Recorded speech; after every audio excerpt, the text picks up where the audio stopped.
Welcome to Speaking First English Podcast.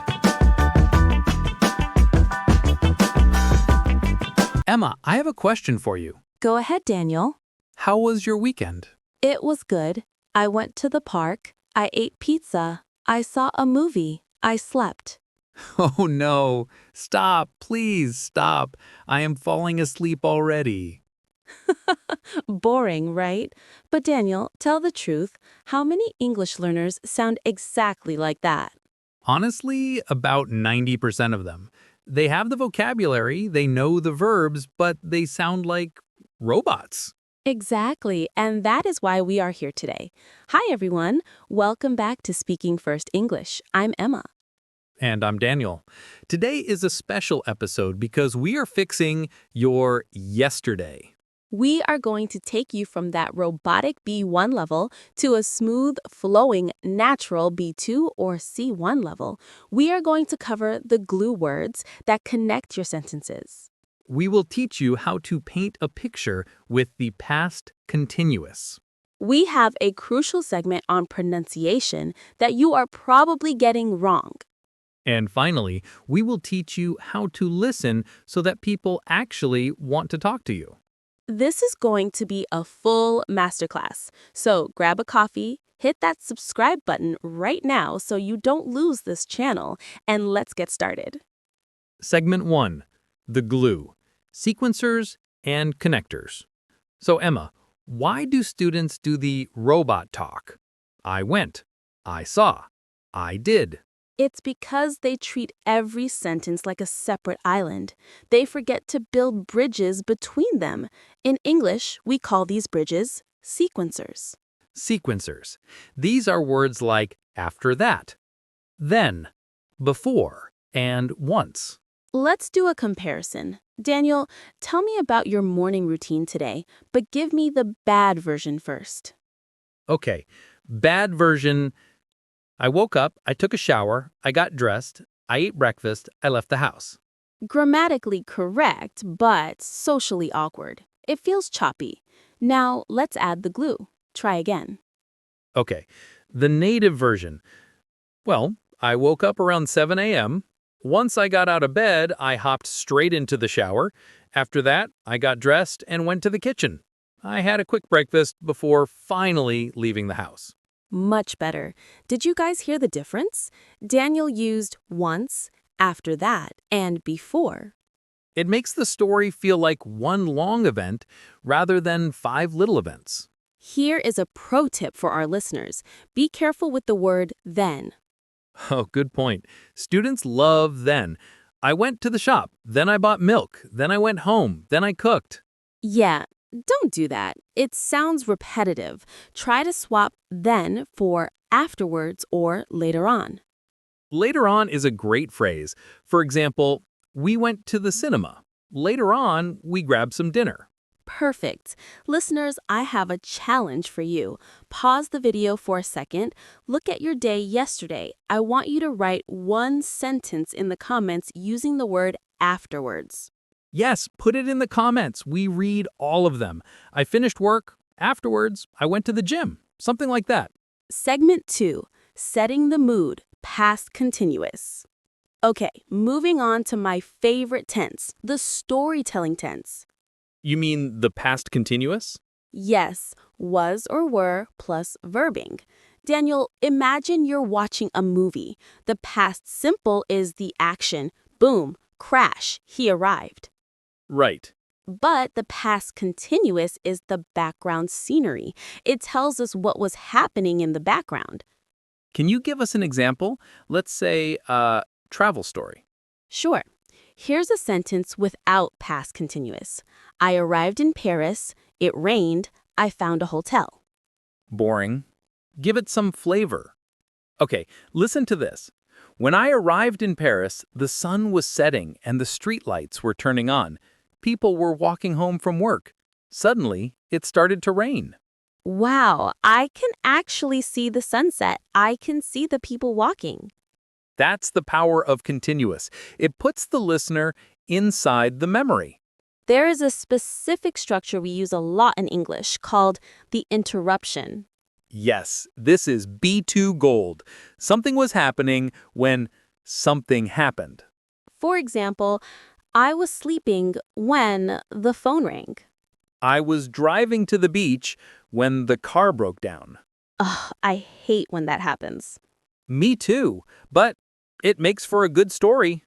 Daniel, tell me about a time you were interrupted. Let me think.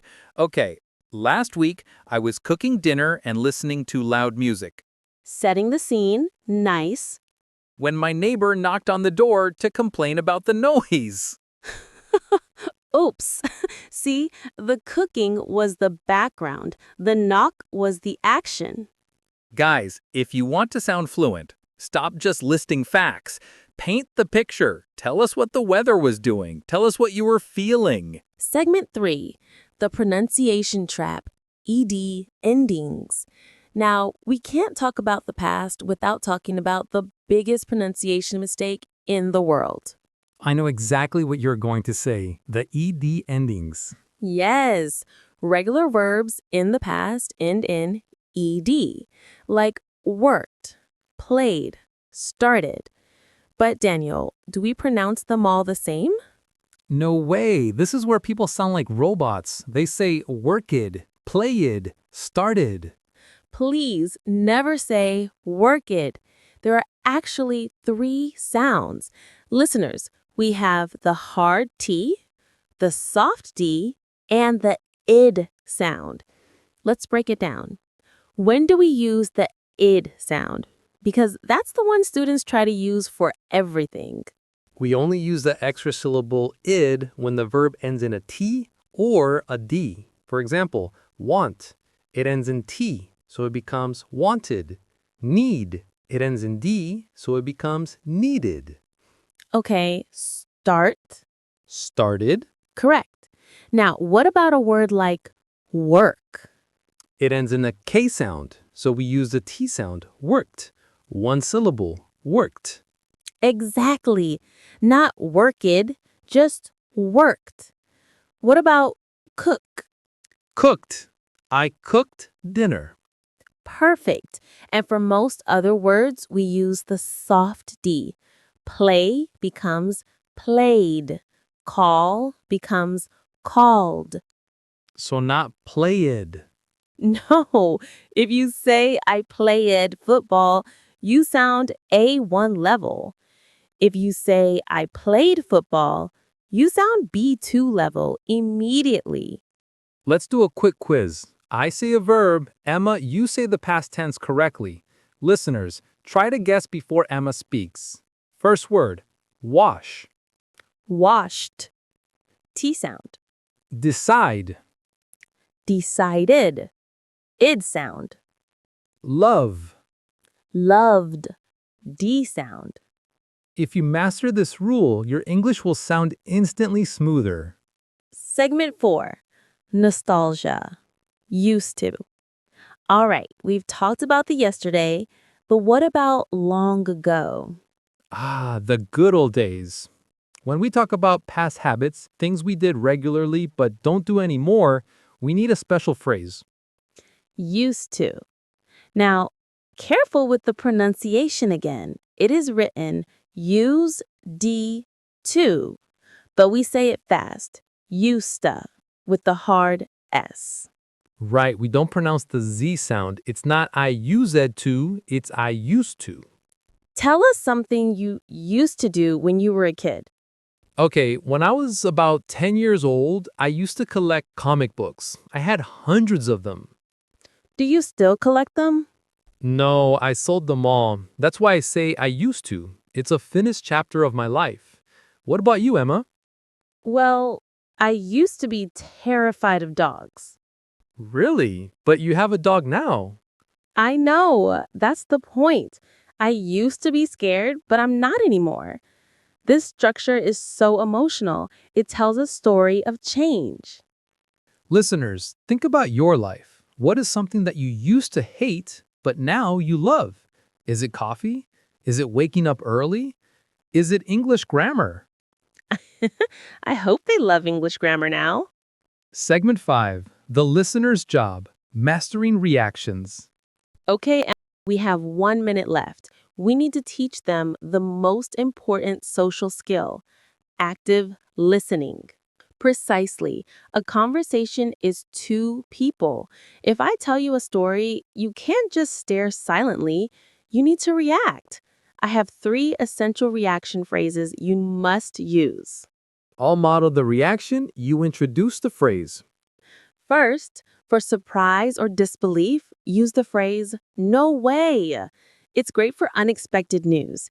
Daniel, I just bought an enormous boat. No way, that's crazy. Second, for something bad or shocking, use the phrase, oh my gosh, or that's terrible. Daniel, my car broke down this morning on the highway. Oh my gosh, that's terrible. Third, when something is funny or amusing, don't just laugh. Say, that's hilarious. Daniel, I just saw a video of a pigeon trying to steal a sandwich. That's hilarious. If you use these phrases, the person talking feels listened to. It makes you a great conversationalist. Wow, we covered a lot today. Connectors, continuous, pronunciation, nostalgia, and reactions. You guys are ready to stop sounding like robots and start sounding like storytellers. If you found this helpful, please like the video. It really helps the algorithm show this to other students. And don't forget to subscribe to Speaking First English for more warm, friendly, and effective English lessons. Thanks for watching, guys. See you in the next one. Bye.